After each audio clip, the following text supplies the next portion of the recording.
Bapak Ibu yang dikasihi Tuhan, kita sungguh bersyukur bahwa pada pagi hari ini di dalam badai dunia kita masih dapat merayakan Natal untuk boleh menikmati kehadiran Tuhan. Dia anak Allah yang turun ke dunia dan menjelma menjadi manusia dan diam bersama dengan kita. Bapak Ibu yang dikasihi Tuhan, beberapa pengumuman penting untuk perayaan Natal kita yang sangat sederhana, seperti apa yang dicanangkan oleh pemerintah, bangsa dan negara kita. Biarlah kesederhanaan ini tidak akan pernah mengurangi rasa kasih, cinta dan hormat kita kepada Allah yang Maha Tinggi.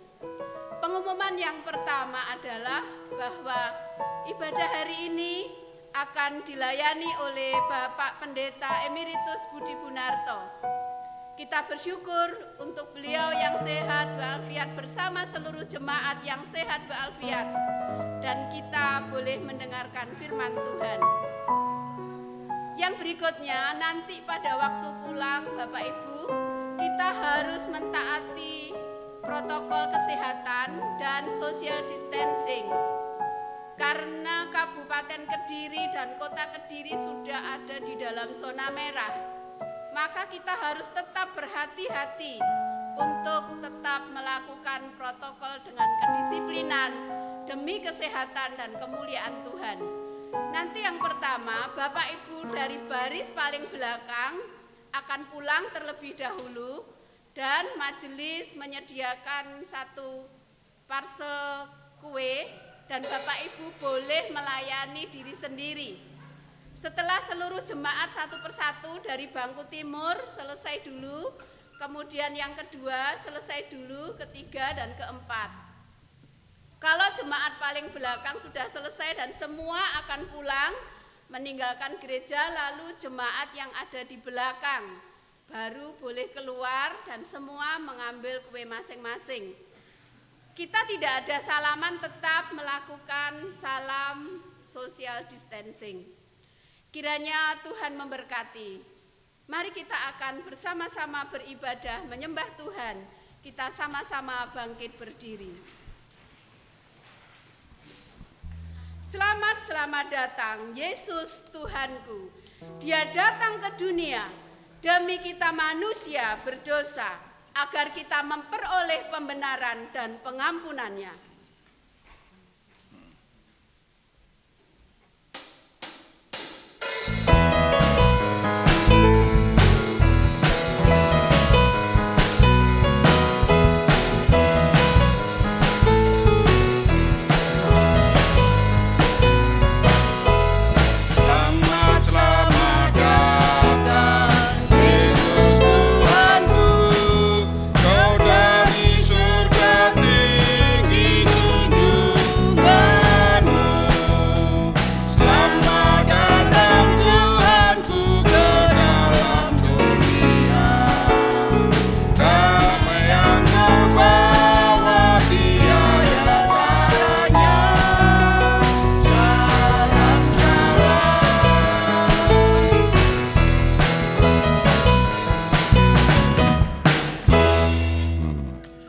Jemaat Tuhan yang kekasih, ibadah Natal ini kita khususkan dengan pengakuan bahwa pertolongan kita adalah dalam nama Tuhan yang menjadikan langit dan bumi.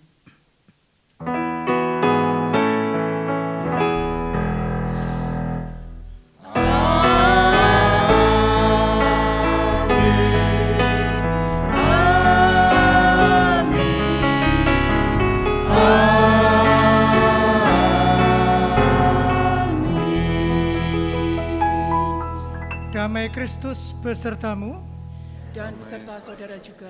Jemaat dipersilahkan duduk.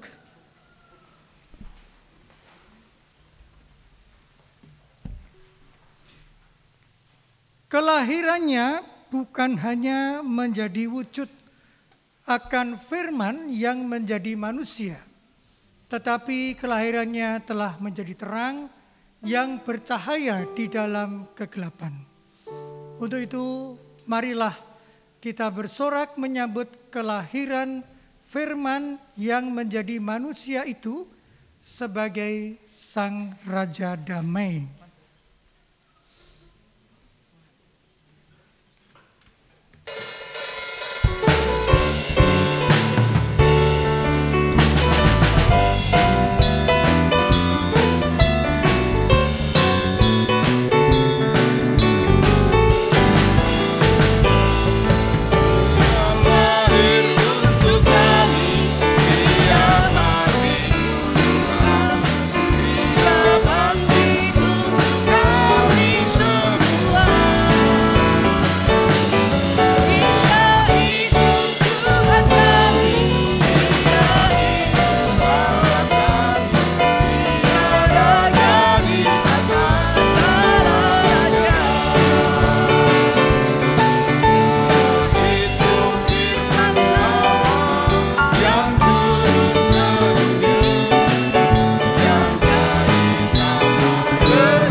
Jemaat yang kekasih, kita masing-masing diberi kesempatan untuk mengaku dosa.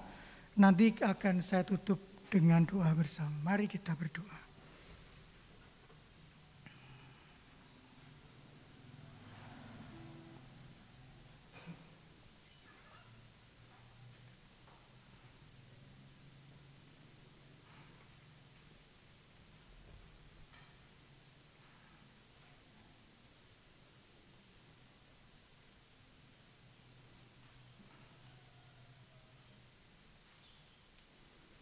Terima kasih Tuhan karena Engkau telah datang untuk menyelamatkan kami sebagai manusia yang telah jatuh ke dalam dosa dan mengalami kematian yang abadi. Tapi karena kasih-Mu Engkau telah mengangkat kami dari kematian kepada kehidupan. Doa pengakuan ini kami naikkan di dalam nama Tuhan kami Yesus Kristus. Amin.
Dipersilakan berdiri, kita mendengarkan berita Natal yang berbunyi demikian. Firman itu telah menjadi manusia dan diam di antara kita, dan kita telah melihat kemuliaannya, yaitu kemuliaan yang diberikan kepadanya sebagai anak tunggal Bapa, penuh kasih karunia dan kebenaran. Demikianlah berita anugerah dari Tuhan. Syukur kepada Allah. Salam damai.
Saudara dipersilakan duduk. Sesaat lagi kita akan menghayati sabda Tuhan, marilah kita mohon pertolongannya. Ya Tuhan, kami percaya bahwa kasih-Mu yang Kau nyatakan kepada umat-Mu yang penuh dengan dosa ini membawa sukacita dalam hidup kami. Sesaat lagi sabda-Mu akan kami hayati, kiranya Roh Kudus menolong kami. Demi Kristus Yesus kami naikkan doa ini. Amin. Bapak Ibu sekalian, pada hari Natal ini kita akan membaca sabda Tuhan dari Injil Yohanes 1 ayat 1 sampai ayat 14. Injil Yohanes pasal 1 ayat 1 sampai ayat 14. Pada mulanya adalah firman. Firman itu bersama-sama dengan Allah, dan firman itu adalah Allah. Ia pada mulanya bersama-sama dengan Allah. Segala sesuatu dijadikan oleh Dia, dan tanpa Dia tidak ada sesuatu pun yang telah jadi dari segala yang telah dijadikan. Dalam Dia ada hidup, dan hidup itu adalah terang manusia. Terang itu bercahaya di dalam kegelapan, dan kegelapan itu tidak menguasainya. Datanglah seorang yang diutus Allah, namanya Yohanes. Ia datang sebagai saksi untuk memberi kesaksian tentang terang itu, supaya oleh Dia semua orang menjadi percaya. Ia bukan terang itu, tetapi Ia harus memberi kesaksian tentang terang itu. Terang yang sesungguhnya yang menerangi setiap orang sedang datang ke dalam dunia. Ia telah ada di dalam dunia, dan dunia dijadikan olehnya, tetapi dunia tidak mengenalnya. Ia datang kepada milik kepunyaannya, tetapi orang-orang kepunyaannya itu tidak menerimanya. Tetapi semua orang yang menerimanya diberinya kuasa supaya menjadi anak-anak Allah, yaitu mereka yang percaya dalam namanya. Orang-orang yang diperanakkan bukan dari darah atau dari daging, bukan pula secara jasmani oleh keinginan seorang laki-laki, melainkan dari Allah. Firman itu telah menjadi manusia dan diam di antara kita, dan kita telah melihat kemuliaannya, yaitu kemuliaan yang diberikan kepadanya sebagai anak tunggal Bapa, penuh kasih karunia dan kebenaran. Demikianlah kita boleh memperhatikan Injil Tuhan Yesus Kristus. Yang berbahagia ialah mereka yang mendengar firman Tuhan dan yang memeliharanya. Haleluya.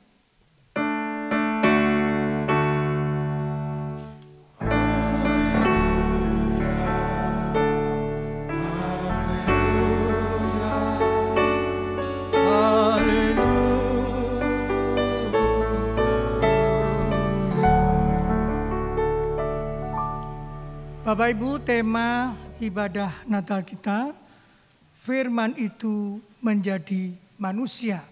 Secara khusus tentu ayat 14 bagian yang pertama saja.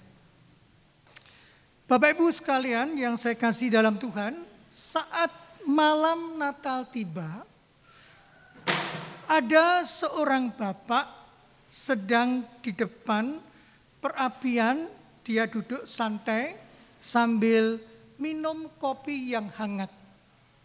Dalam suasana yang sangat menyenangkan itu, tanpa terasa bapak ini kemudian tertidur.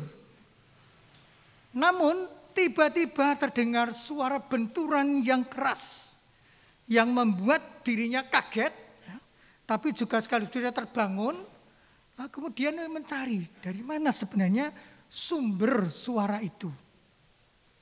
Setelah dia selidiki, akhirnya dia menemukan bahwa suara itu berasal dari seekor burung yang menabrak jendela kaca rumahnya. Rupanya Bapak Ibu, burung ini merasa kedinginan karena ada di tengah-tengah salju yang sedang turun, dan dia berkeinginan untuk menghangatkan tubuhnya dengan cara dia ingin masuk ke dalam rumah Bapak itu. Tapi apa daya, karena terhalang oleh kaca sehingga dia tidak bisa masuk. Ketika Bapak itu melihat burung yang ingin masuk ke dalam rumahnya, dia merasa iba sekali. Lalu kemudian dia ingin sekali membawa burung itu supaya bisa masuk ke rumahnya. Tetapi saat Bapak ini mulai mendekati burung itu untuk bermaksud membawa masuk ke dalam rumah, justru burung itu malah takut. Lalu dia pergi dan menjauh dari Bapak itu, juga dari rumah Bapak itu. Lalu Bapak ini berpikir di dalam hatinya, loh, aku ini sebenarnya ingin menolong kamu loh. Dia seolah-olah berbicara dengan burung tadi. Aku ingin sekali supaya kamu bisa masuk ke dalam rumahku, menghangatkan tubuhmu supaya tidak mati kedinginan. Lalu setelah dipikir sejenak, Bapak itu akhirnya punya ide.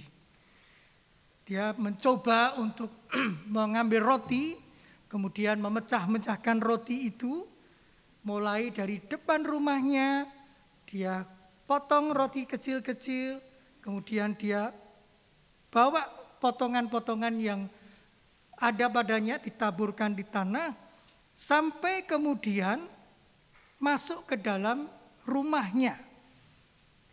Supaya burung ini bisa mengikuti jejak roti yang dia sudah taburkan itu. Memang berhasil bahwa burung ini tertarik. Dia kemudian mulai mengambil, mematok potongan roti kecil-kecil itu. Terus dia runut terus sampai masuk ke dalam rumah sang bapak itu. Tentu sang bapak ini sangat gembira karena dia sudah berhasil dengan idenya itu. Tetapi tiba-tiba burung itu melihat sang bapak yang sedang ada di situ. Lantas burung ini kemudian ketakutan dan dia kemudian terbang keluar dari rumah bapak itu. Bapak ini tentu merasa sangat sedih karena burung yang sudah dia upayakan bisa masuk ke dalam kehangatan rumahnya ternyata tidak bisa ditolong. Meskipun dia berhasrat untuk menolong supaya jangan sampai burung itu mati sia-sia karena dinginnya salju. Akhirnya bapak itu dengan segala kesedihan, dia menutup pintu rumahnya dan dia kembali duduk di dekat perapian untuk menghangatkan badannya, sembari dia berkata di dalam hatinya, seandainya aku ini seekor burung, pasti aku akan menjadi orang yang bisa membawa burung itu masuk ke dalam tempat yang nyaman. Karena aku bisa berkomunikasi dengan burung itu dengan mudah.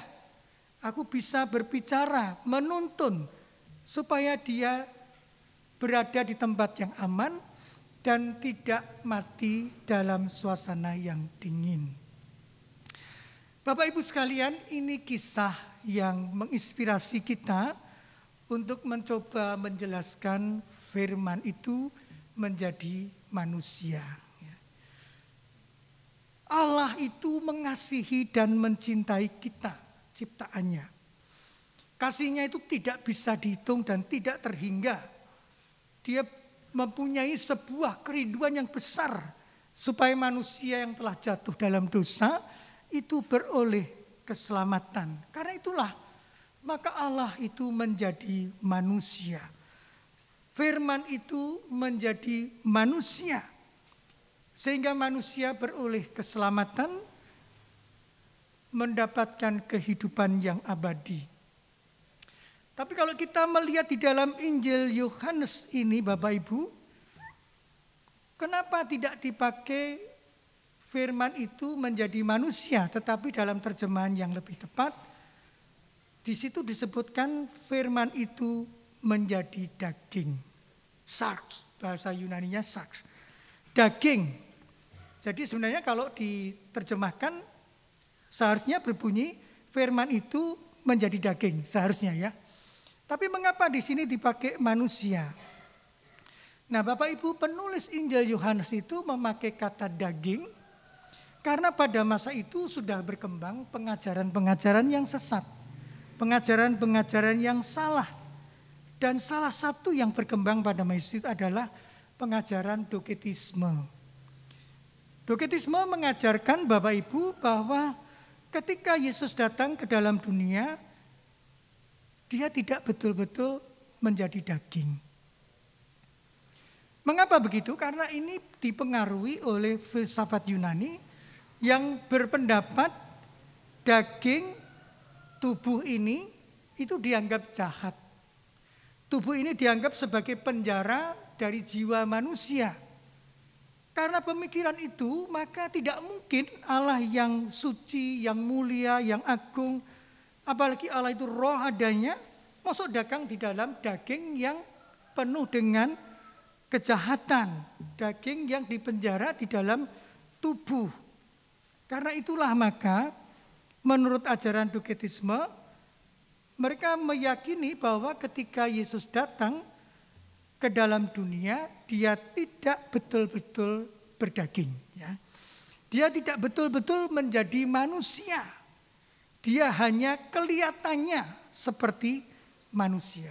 Nah, dalam mengkonter ajaran sesat itulah, maka penulis Injil Yohanes sengaja memakai firman itu menjadi daging. Jadi firman itu menjadi daging untuk menegaskan bahwa Yesus benar-benar menjadi daging. Allah yang kudus itu telah menjadi manusia. Walaupun ia sendiri tidak berdosa.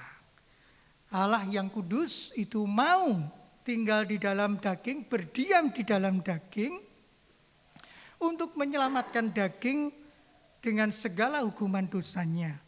Karena itu orang kemudian menegaskan di dalam Injil ini Yesus adalah 100% Allah tetapi juga 100% manusia. Dari sisi manusianya nampak Yesus lahir oleh Roh Kudus melalui seorang perawan Maria. Diberi makan selayaknya manusia, dia butuh kasih sayang dari kedua orang tuanya. Dia bertumbuh seperti manusia pada umumnya, mendapatkan bimbingan dari orang tuanya, berkembang sedemikian rupa.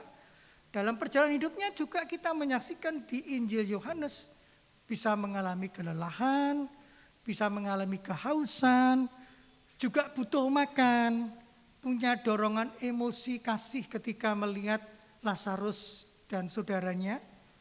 Bisa juga dia menangis karena Lazarus yang dikasihi meninggal.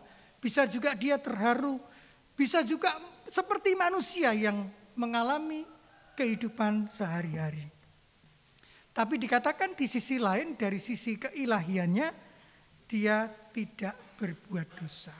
Kalau kita bandingkan dengan Ibrani, disebutkan imam besar itu, yaitu Yesus, betul-betul adalah imam besar yang solider dengan kita, sama dengan kita, tapi dia tidak berbuat dosa. Firman itu disebutkan tidak hanya menjadi daging, menjadi manusia, tapi juga disebutkan diam di antara kita. Artinya Bapak Ibu, melalui Yesus telah hadir pemerintahan Allah di dalam sejarah umat manusia. Kerajaan Allah yang semula dipahami oleh banyak orang, oleh orang pada zaman itu, adalah sebuah kerajaan yang transenden, yang jauh dari bayangan manusia yang tidak terjangkau, sekarang telah berwujud dalam kehidupan yang konkret di tengah-tengah perjalanan dan sejarah manusia. Allah itu mau hidup di tengah-tengah umatnya, hadir di tengah-tengah umatnya, bahkan disebutkan ia adalah Immanuel, Allah yang beserta dengan kita. Allah yang jauh di dalam keabadiannya, ketika dia sudah menjadi daging, jadi manusia, menjadi dekat dengan manusia yang secitra dengannya, bahkan ketika diciptakan olehnya. Sehingga ini bisa mengubah sebuah paradigma, pemikiran, konsep Allah yang jauh dan menakutkan menjadi Allah yang dekat dan mengasihi. Allah yang tidak terbatas menjadi terbatas, yang tidak kelihatan menjadi kelihatan di dalam Yesus Kristus. Bahkan dia menyertai kita seterusnya. Yang jauh menjadi dekat, yang melampaui pencapaian pikiran manusia bisa dapat dilihat, yaitu Yesus. Karena di dalam dirinya ada Allah dan manusia yang tinggal di tengah-tengah kita. Bapak Ibu sekalian, tema ibadah Natal kita, firman itu telah menjadi manusia, menjadi daging ya. Itu berarti adalah sebuah berita yang menggembirakan bagi kita semuanya. Sebab disitulah kita menemukan ternyata Allah itu tidak diam. Dia tidak kemudian memalingkan wajahnya terhadap pergumulan-pergumulan manusia. Dia justru tidak bisa berhenti untuk mengasihi manusia yang berdosa, yang seharusnya mati. Allah hadir dan dia menunjukkan solidaritasnya. Allah mau menderita, menggantikan kita. Allah mau menjadi bersalah juga karena kesalahan kita. Allah mau menyelamatkan kita serta mengaruniakan kehidupan yang abadi. Bahkan juga kita yang menerima akan kasih Tuhan, kemudian diberi status sebagai anak-anak Allah. Jadi ini sebuah karunia yang luar biasa loh Bapak Ibu ya. Ketika Allah yang begitu sulit dipahami oleh zaman itu oleh banyak orang, nabi-nabi berbicara tetapi tidak pernah melihat bagaimana sebenarnya Allah itu telah hadir di dalam Yesus Kristus, sehingga orang bisa melihat, oh kayak gini toh Allah itu ya. Bisa seperti itu Bapak Ibu ya. Bahkan kita juga bisa menerima sebagai orang yang masuk dalam keluarga Allah. Ini sebuah anugerah yang luar biasa. Tapi juga kita melihat Bapak Ibu di dalam pesan tadi, bagaimana Allah di dalam Yesus Kristus bukanlah Allah yang menjauh dari kita, justru dia menghampiri kita, mendekati kita, dia menyertai kita, dan tinggal di tengah-tengah kita. Sangat peduli dengan pergumulan-pergumulan kita, persoalan-persoalan kita, yang mungkin kita tidak sadari bahwa Allah selalu hadir di dalam sejarah kehidupan kita.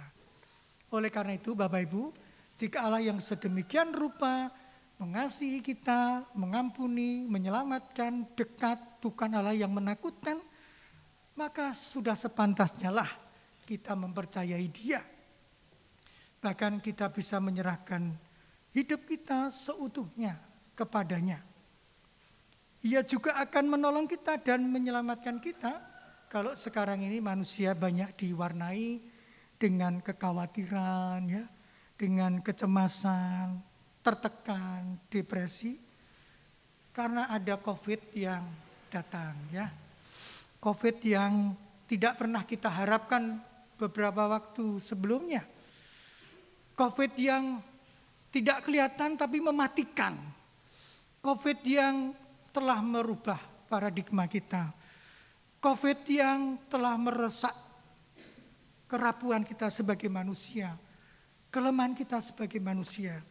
Kita seperti tidak berdaya menghadapi virus COVID ini ya.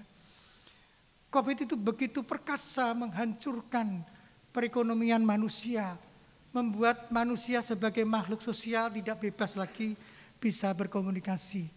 Kesehatan dihancurkan oleh COVID itu sehingga kita seringkali was-was kalau pergi, jangan-jangan saya kena COVID ini ya. Ketemu orang, jangan-jangan, jadi begitu tertekan, mengalami depresi, stres, cemas. Itu selalu menghantui perjalanan hidup kita.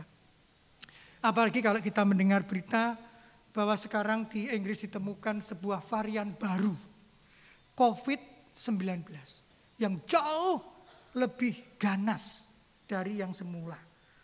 Maka kalau kita menyaksikan di berita-berita, banyak orang-orang yang tinggal di Inggris, mereka keluar dari Inggris untuk pulang ke tempat mereka masing-masing. Mereka tidak mau tinggal di Inggris, karena situlah sumber varian baru COVID itu muncul dan berkembang dan lebih menakutkan dari COVID yang sebelumnya. Jadi Bapak Ibu, kita melihat dunia ini sedang menghadapi persoalan yang serius ya. Makanya kan kita juga mendengar bagaimana pemerintah selalu menekankan supaya kita harus hati-hati. Saya rasa tidak hanya pemerintah ya, setiap orang juga diingatkan terus-menerus agar selalu meningkatkan kewaspadaan. Biasanya ketika orang lengah, justru disitulah terjadi persoalan. Kita mencatat beberapa minggu terakhir ini, kasus COVID kan semakin naik. Ya, karena berbagai macam peristiwa-peristiwa itu. Begitu kita lengah, dianggap sudah tidak ada apa-apa, daerah zona sudah hijau, maka lupa bahwa itu bukan berarti sudah aman. Ya. Ternyata masih bisa menimbulkan persoalan-persoalan baru. Sehingga Bapak Ibu, kewaspadaan itu tetap diperlukan. Rencana pemerintah kan akan memberikan vaksin gratis bulan Januari ya. Tetap dihimbau memakai masker, menjaga jarak, mencuci tangan dan seterusnya. Pokoknya protokol kesehatan tetap harus dilakukan. Oleh karena itu Bapak Ibu, kita sebagai umat Tuhan ketika boleh merayakan Natal, kita juga melihat kondisi kita, tapi juga melihat bagaimana Allah itu sangat peduli dengan pergumulan kita. Dia ada di tengah-tengah kita, dia menyertai kita, dia menjadi sama dengan kita menghadapi pergumulan-pergumulan itu. Sehingga itulah sebabnya kita tidak sendiri. Kita terus berdoa supaya di tengah situasi yang seperti ini, kita diberikan kekuatan, diberikan ketabahan, agar kita bisa menanti dengan sabar akan segala karya dan pertolongan Allah. Juga kita mendoakan supaya semakin banyak orang bisa berkarya untuk mengatasi virus COVID yang semakin berkembang. Kiranya sabda Tuhan ini akan merayakan suasana Natal kita Bapak Ibu, agar kita boleh tetap tegar menghadapi pergumulan-pergumulan ini. Kita tidak sendiri, kita bersama dengan banyak orang di seluruh dunia. Dan marilah kita merayakan Natal dengan tetap berpegang pada protokol kesehatan. Tuhan menolong dan memberkati kita senantiasa. Amin.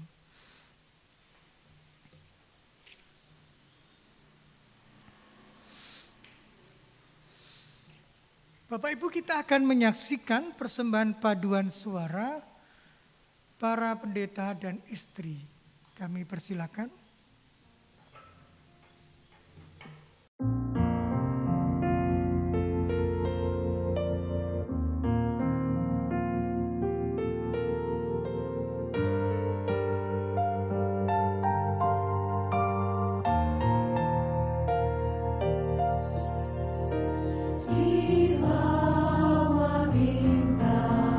Tidurlah sang bayi,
Sama dengan umat Tuhan di segala abad dan tempat, marilah kita memperbarui iman percaya kita dengan mengucapkan pengakuan iman rasuli.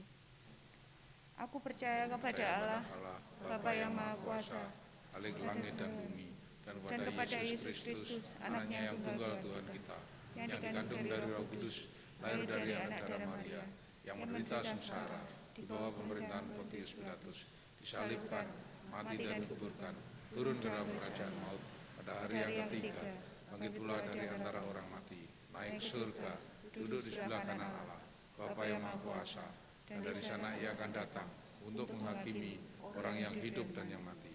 Aku percaya pada Roh Kudus, gereja yang kudus dan am, persekutuan orang kudus, pengampunan dosa, kebangkitan orang mati, dan hidup yang kekal. Amin. Dipersilakan duduk.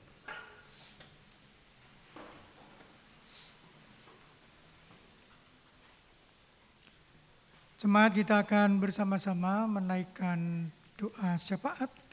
Nanti akan kita akhiri dengan nyanyian doa Bapa Kami. Marilah Bapak Ibu, kita bersahati untuk memohon pertolongan Tuhan. Hari Natal membawa suasana kegembiraan karena datangnya penyelamatan Allah di dalam sejarah manusia.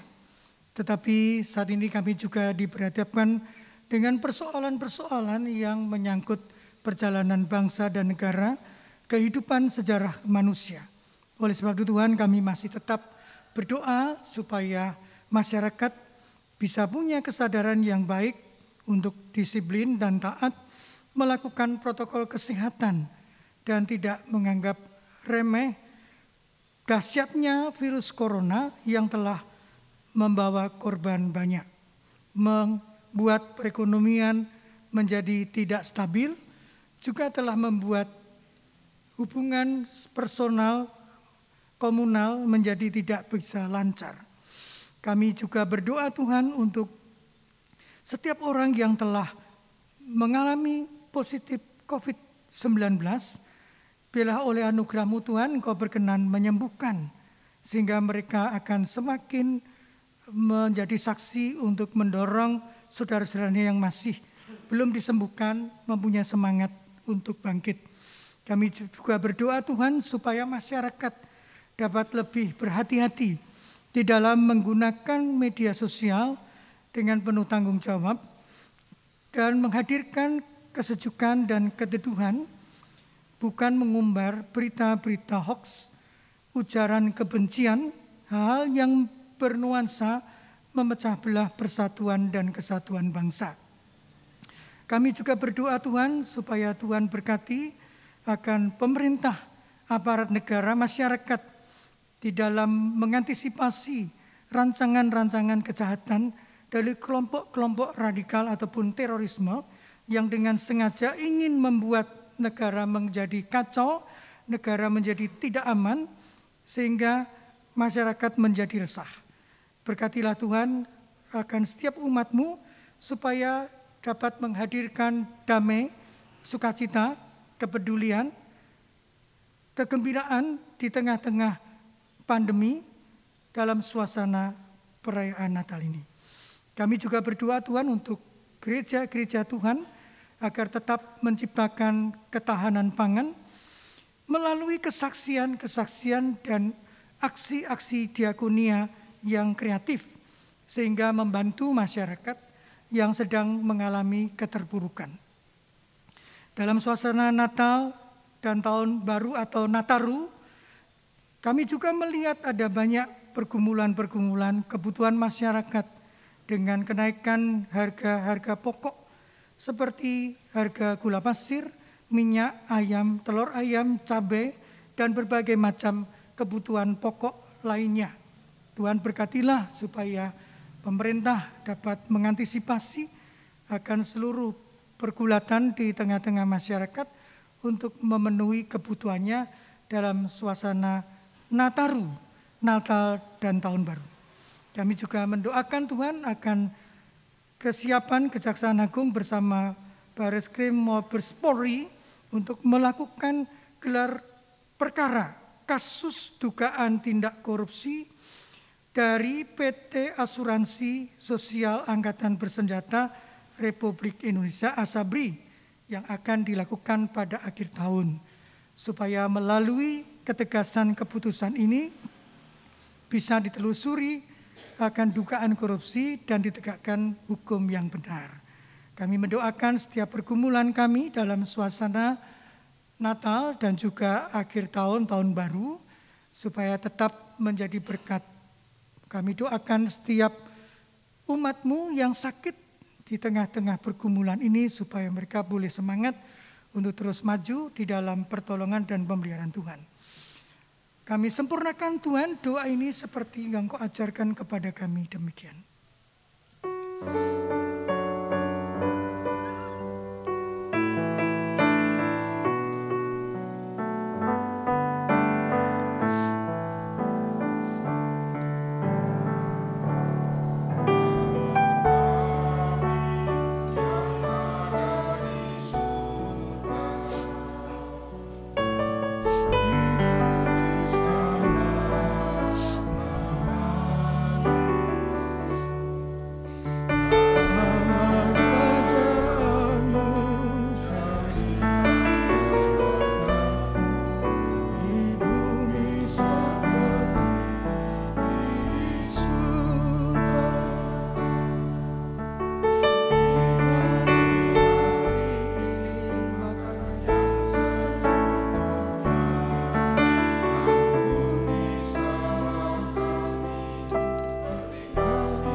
Saudaraku, marilah kita memberikan persembahan syukur kepada Tuhan dengan mendasari persembahan kita dengan ayat yang diambil dari Matius 2 ayatnya yang pertama.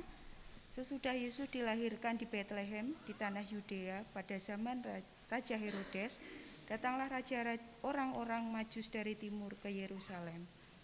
Marilah kita menyanyikan lagu 1000 Lilin.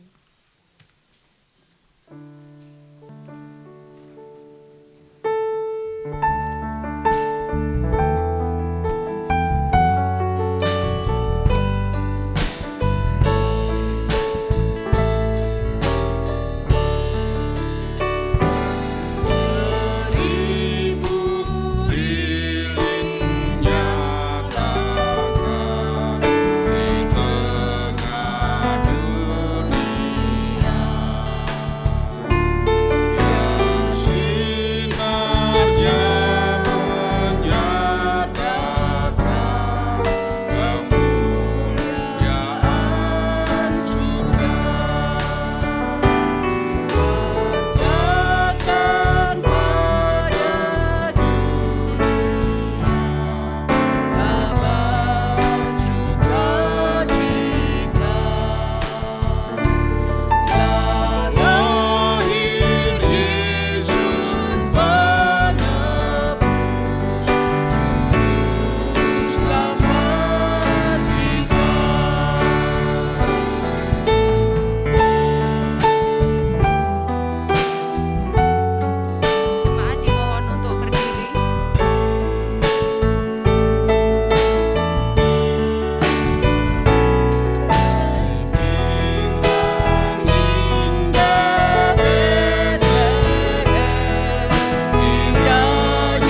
menyampaikan ucapan syukur kami kepada Engkau di hari yang istimewa ini.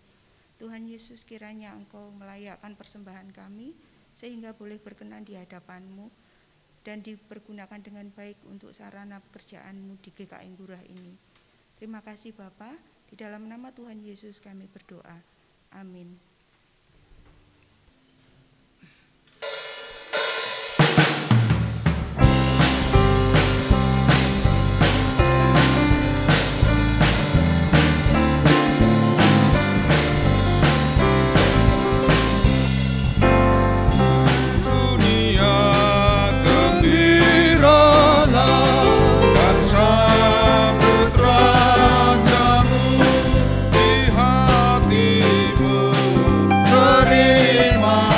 Bersama bersyukur, bersama-sama bersyukur.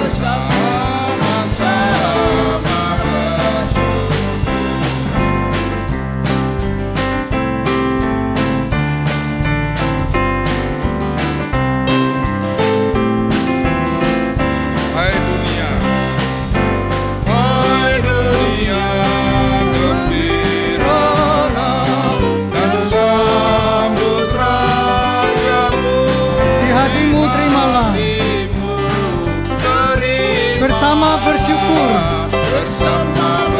bersama bersyukur, bersama-sama bersyukur.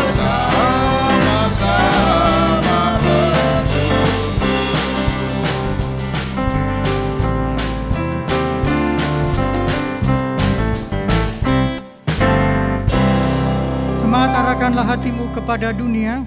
Kami mengarahkan hati kami kepada dunia. Siarkanlah ke seluruh dunia berita kelahirannya. Kami akan sebarkan berita bahwa firman itu telah menjadi manusia. Terpujilah Allah, Bapa, Anak, dan Roh Kudus, yang tidak pernah memisahkan kami dari kasih-Nya sekarang sampai selama-lamanya. Dan terimalah berkat Tuhan. Tuhan menyinari engkau dan melindungi engkau. Tuhan menyinari engkau dengan wajah-Nya dan memberi engkau kasih karunia. Tuhan menghadapkan wajah-Nya kepadamu dan memberi engkau damai sejahtera.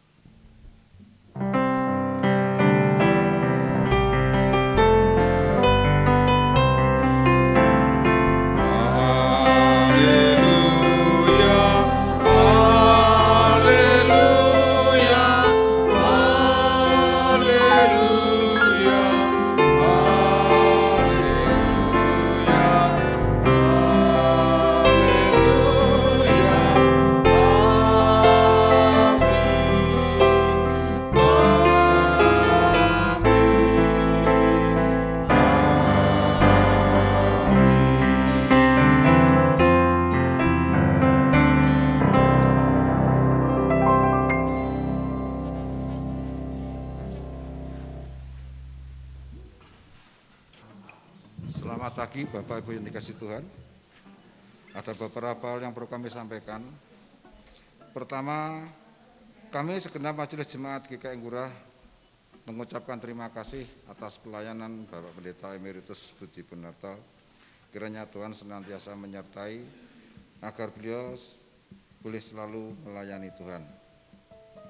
Kami juga menyampaikan rasa terima kasih kami kepada segenap jemaat yang hadir. Kiranya Tuhan senantiasa memberkati. Ucapan terima kasih juga saya sampaikan kepada rekan-rekan majelis, rekan-rekan panitia dan pemuda yang telah bekerja keras untuk terlaksananya ibadah Natal pada pagi hari ini. Kiranya Tuhan akan senantiasa menyertai dan menumbuh kembangkan para pemuda di GKI Ngurah. Bapak Ibu yang dikasihi Tuhan, mungkin ada beberapa hal yang mana Bapak Ibu kurang berkenan di dalam kami melayani Bapak Ibu jemaat yang hadir. Untuk itu kami segenap Majelis Jemaat GKI Ngurah dan Panitia Natal GKI Ngurah menyampaikan permohonan maaf yang sebesar-besarnya. Bapak Ibu, kami mengimbau nanti Bapak Ibu sebelum hendak meninggalkan gedung gereja, kami mohon untuk bangku di barisan belakang yang terlebih dahulu meninggal gedung gereja, kemudian disusul dengan bangku nomor 2 dari belakang, ketiga, dan seterusnya. Dan di depan oleh panitia sudah disediakan bingkisan yang sangat sederhana dan Bapak Ibu diperkenalkan untuk mengambil. Dan terakhir, kami segenap Majelis Jemaat GKI Ngurah dan Panitia Natal GKI Ngurah mengucapkan selamat Natal dan Tahun Baru. Kiranya Tuhan memberkati kita semua. Amin. Terima kasih, selamat pagi. Selamat Hari Natal tahun 2020. Tuhan Yesus memberkati. Selamat Natal teman-teman, selamat Natal guru-guru, Tuhan Yesus memberkati. Selamat Natal semuanya. Tuhan Yesus memberkati.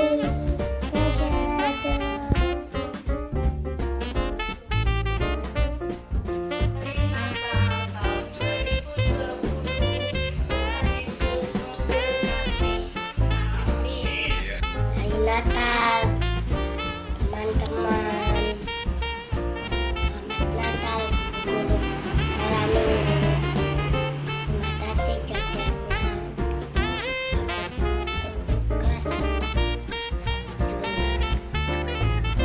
Tuhan itu berkati. Selamat Hari Natal dan Tahun Baru 2021. Tuhan Yesus memberkati. Selamat Hari Natal dan Tahun Baru. Tuhan Yesus memberkati. Dadah. Hari Natal. Selamat Hari Natal 2020. Tuhan Yesus memberkati. Amin. Natal dan Tahun Baru Tuhan Yesus memberkati. Dan tahun baru bagi teman-teman semua. Semoga di hari Natal dan tahun baru semoga semuanya sehat selalu, diberkati Tuhan.